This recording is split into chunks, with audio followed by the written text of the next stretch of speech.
They gave LeBron that secret stuff, huh? He came back quick. They been waiting for a while. People thought he was gonna be out for the whole season, but he said, "Nah, I gotta come back and let y'all know what's up." So LeBron's return. Appreciate y'all. Actually, real quick, appreciate y'all for tuning back in. Appreciate all the love you guys been showing us. I'm happy to get back to you guys and continue these great conversations with you. We talked about baseball a little bit last week. Talked about college basketball and all of that. There was still a lot going on in the NBA as we get ready for the playoffs. Exciting things going on here in LA. The Lakers are trying to figure things out. Had a tough game today versus the Bulls, but it was exciting just in that, as I mentioned, LeBron is back. LeBron is back from his foot injury. He's been out for the last 3 weeks and all of that. People have been real concerned about if he's going to turn it off, but he had kept it under wraps. But I guess showed today that he's ready to get back out there and ready to keep this thing rolling. So we have a main question we want to talk about. We want to see if this means that even after the defeat today, if this means that the Lakers are ready for more of a playoff push and other things going on with the team and beyond. So good stuff here. Appreciate y'all for tuning back in. Continue to like, rate, review, subscribe, comment, and all that stuff. We do love to talk with y'all in the comments. And we appreciate y'all tuning back in. We're going to run this intro real quick and get this thing rolling. Here we go.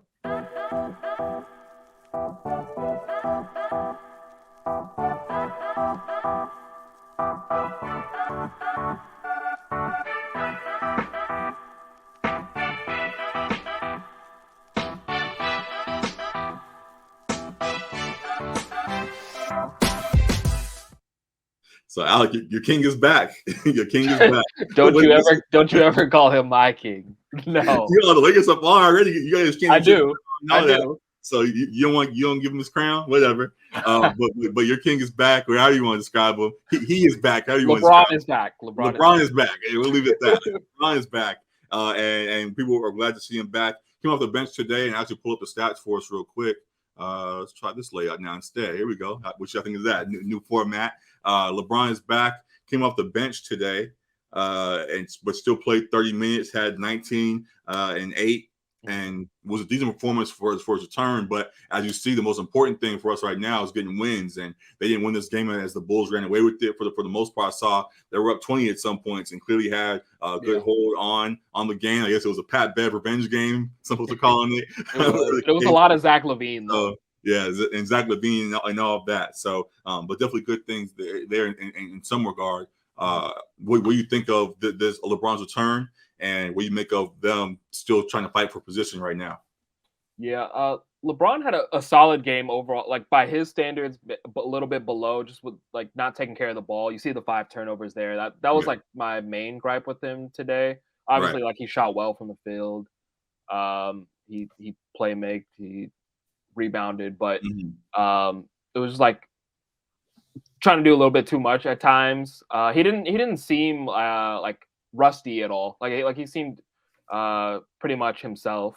Sure. I don't understand the coming off the bench if you're gonna play 30 minutes. Like I don't know what that. I guess maybe wanting him to go up against some of the bench rotations as opposed to the starters. But he played 30 minutes, so he's playing against the starters. So. Exactly. But he got his feet wet, and I thought he played a solid game. But the Bulls were hot, man. If you could, I guess, scroll up to there. Yeah, like they shot 54% from the field, and a lot of that was LaVine. As you could see, he was 13 of 19 from the field. He had himself a day, which I didn't need because Matt's got him in fantasy against me in our playoff matchup. But besides the point, we got the Caruso versus Reaves matchup as well. The Lakers white boy matchup. So that was fun to see. And then as you touched on, Pat Bev with his Lakers revenge. He talked before the game, and they asked AD about it too. He was saying that he wants to knock the Lakers out of the playoffs, and I guess he's doing his job. He did his part. Yeah. So we'll see what comes of it, but definitely impressive performance by the Bulls, who are fighting position themselves. But yeah, with the Lakers sticking to us, definitely some interesting things going on with this team. AD only having 15 points. It's weird with him sometimes how he'll have good games, but can also just disappear when needed most. So you need to go back and forth with him. Something that stands out too clearly for those that see it, that minus 27 from Jared Vanderbilt, not as what you really want from him. Even some of the people haven't really enjoyed being on this team so far. The Vandalorian wasn't his best effort. People, what do you think about the emergence also of Austin Reaves as he's been cooking in recent weeks? He put up 13 points and 7 assists as well today. Definitely was a valiant effort. People are now looking at him as really a third option for this team potentially. Do you think he can beat that, and can that sustain? Yeah, he's played himself into a starter's role in LeBron's absence. He's got a good handle. He's got a good feel for the game. He can play make at a pretty decent clip. And yeah, I think he kind of gets underlooked because people get upset at Lakers fans hyping up the role players and that kind of thing. But I think Reaves actually is a skilled guy, and I think he has room to grow as well. But he's a pretty polished player, and he can hoop. I think he's starting to garner some of the respect from other players. He was looked at as lunch meat, kind of like for other teams, even though he wasn't necessarily that. They were trying to go at him on the Twitter called him the NBA's first industry plant. That's funny. That's funny. But no, he's been hooping, especially in LeBron's absence, and he continued today. I don't know if that he's definitively the third best player or a legitimate third option for them. I guess he kind of has to be if D'Lo is going to be out. Right. So to your question about sustainability, I don't think it's sustainable for a championship for him to be your third best player. You probably want him to be your fourth, fifth, sixth guy. Like he's probably best like as like their sixth man right now, right. Constructed. But he's played himself into a starter's role with how he's played of late, and he's been impressive to me. And I think if you're a non-Lakers fan, it may sound like some conjecture because right. he really can hoop. So yeah. Got you. So yeah, definitely appreciate what he adds to the game. Definitely can use all the help that this team can get. But as we said, this team did lose today, so they continue to bounce around in the standings. So I do want to pull this up real quick. Now in the West, we were up at, I think they're up as high as 8th at one point, right. Which they now dropped back down to 9th as of Sunday, and continue to still not have a firm lock on the playoffs or even the play-in just yet, as anything can change in these last 7 games I think we have left here. So as to our main question, circling back to that, with LeBron's return, can the Lakers really make a playoff push now, or are things still in limbo? Yeah, I mean, I wouldn't say they're in limbo because you do have LeBron and AD healthy. We're missing D'Angelo today. He's constantly kind of dealing with the nagging injury. That's something I have a little bit of concern about as far as in long term. But we saw them win a decent amount of games with D'Lo and AD with LeBron out. And I think with LeBron and AD healthy, this West is still very much wide open. I don't think there's a clear cut favorite. I think the Suns with KD, I think you could say are the clear favorite. But KD's again missing time with that injured ankle, and it's a concern with his age and how he's been fragile his last couple seasons. Whether or not he'll be there for the duration of their playoff run. So right now, there's really no clear-cut favorite in the West. I think we had no Western Conference teams in our contender tier. We had like 7 of them were in the if section. So I think that's still kind of the case. The Nuggets have had a couple good wins since their like 4-game losing streak. But they haven't proven to me that they're the clear-cut favorite at this point either. The Grizzlies got Ja back, and I think they're going to be competitive, and they're going to make their run. But I don't think either of those teams are unbeatable. I think the Kings have just as much of a say as the Nuggets or Grizzlies could say right now. So, yeah, I think the Lakers, because of how wide open it is, if you have 2 of those 3 healthy, and hopefully you have all 3 with D'Lo healthy, they should feel like they can compete with any of these 8 teams above them. So. Got it. Yeah, I can see that. Yeah, I think that the West definitely is wide open. I think there's going to be a lot of teams that there are going to be a few teams that exit earlier than expected, as we discussed, and a few teams that make stronger pushes because of the veteran presence that they have on their squad. So they'll be excited to see how that plays. I think that the Lakers can get for sure in this play-in and lock this in. I think it'll be a big disappointment if they don't. and that it may cause the offseason to shift a little bit more than it needs to. I saw a statement from, I think, Anthony Davis talking about how if this team that we had now with D'Lo and Vanderbilt and those guys had been around longer, it's maybe a whole different outlook to their position right now. So they see what it is, and they have to continue to follow through with that. As I said with Anthony Davis, having his games where he's up and down.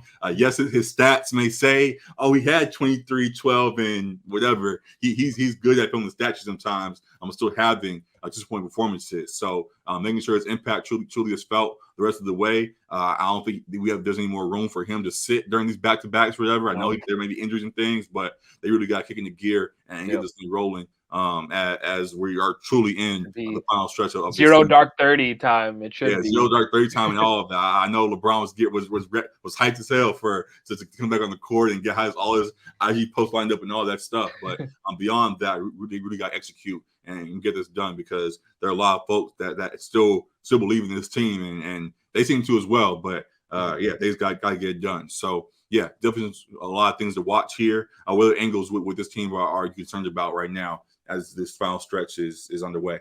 I mean, I see questions, especially in losses, questions about Darvin Ham and his handling of the team, his coaching of the team as a first-year coach. I think overall he's done a good job. It was clear to us that the roster that they had before the trade deadline had major flaws.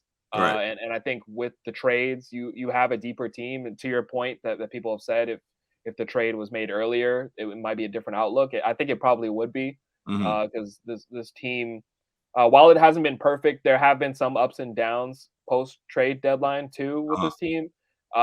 They do seem to be more balanced, have more depth at the wing position, which we've been begging for. Yep. So I think now is the time where you can judge Darvin Ham, I guess, with a closer microscope. But I don't think that he's hindered the team per se in any way that I've seen. There's been questions sometimes about him playing like Malik Beasley as much as he has when he struggled shooting the ball, or Dennis Schroeder the same way. But I think he's done a fine job of figuring out the pieces that play well with one another and allotting that playing time. Two guys like Austin Reaves who have played their way into larger roles. Me personally, I can't say that the Lakers' struggles have been because of Darvin Ham. I think they've played pretty well in their last 10, 15 games, whatever it's been without LeBron. So, I think his coaching job should be safe in my opinion. Got it. Yeah, I agree with that as well. I could see why there would be a bigger need for a veteran presence as well, as we really want to, at least for next season, having a team that really secure now and not going to have any room for excuses. Let's make sure we have the best coaches in place, make sure our team is as it needs to be. We'll talk about that later on. But for the moment, Darvin Ham's here. I'm cool with him being here. And I think this can work, and they can at least get in the playoffs and make a little something happen, if not a full finals run. So, I'm cool with him being here. And, I again hope everybody gets the job done as need be. Looking at these last, 7 games, how do you think this plays out with these last 7?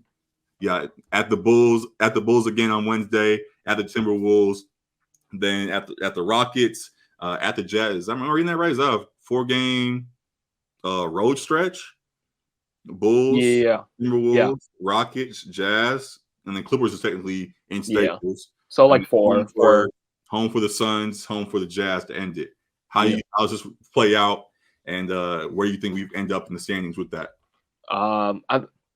The Lakers, like, they better not sit anyone like who's healthy, like you were saying. Like, you can't afford to do that anymore. I see a back-to-back. Jazz here, the 4th and 5th are back-to-backs. Right. So we'll see if they sit for the Clippers game. With the Clippers also trying to get their spot locked into, right. I think that's a great mistake. So all those teams, if you go back to that tab, all those teams are a threat to the Lakers other than the Rockets. Right. Like everyone, the Bulls are in the Eastern Conference, of course, but you just lost to them. So and the Rockets can be if they have a game like this and they beat us when they shouldn't. So right. Yeah. All these games are a threat. But But I was talking just like in terms of the standings, like where the Understood. but absolutely, like they shouldn't take any team for granted. I looking at it, it should be. I could see the Jazz splitting. They should win both those games. So, but I'll give the Jazz one of those. And Laurie's playing, right? Laurie's playing. He hasn't played the last two. He's had an injury, but he should be. I think they're in playing contention. So, yeah, they're at 12. Win a couple of games and they're right there still. Right, they're 1 game out of 10. So I think they're still going to be playing for it. So I would say 5-2 is what they should be shooting for. I could see dropping the game to the Suns, but that's a game you want to win all these games. But I could see a dropping the game to the Suns, and I could see splitting with the Jazz. But the Wolves are a team you should beat. Rockets, if you lose that game, I think there's gonna be some panic there if they lose that game. For sure. Clippers is always big rivalry, and the Clippers have dogged the Lakers for the last I don't know how many years. Yeah, for a long while now. So that's a game that's going to be a PG big one. is out though still, so that could help the Lakers a little bit. Right. Both sad for the Clippers. And yeah, so we'll see how that plays. But yeah, I agree that they, of course, are aiming to win every game. But the minimum should be they gotta get at least 4 of these. If they don't get at least 4 of these, at least 4, that makes you 500 if you go 4-3. So So we'll see how that plays. I think it's very possible, but we've seen how the season has gone so far, and anything's up in the air with how these guys go back and forth. So yeah, definitely interested to see how that plays out. Looking forward to it all. Definitely excited for this last stretch. Glad that the Kings don't have to worry about this anymore. We can be comfortable up at the top of the conference, not have to worry about positioning or being stuck at the bottom as we used to be. So yeah, definitely a lot of fun things here. I'm excited to continue to talk about it all going forward. This is it for just the Lakers right now. We have another conversation I want to talk about.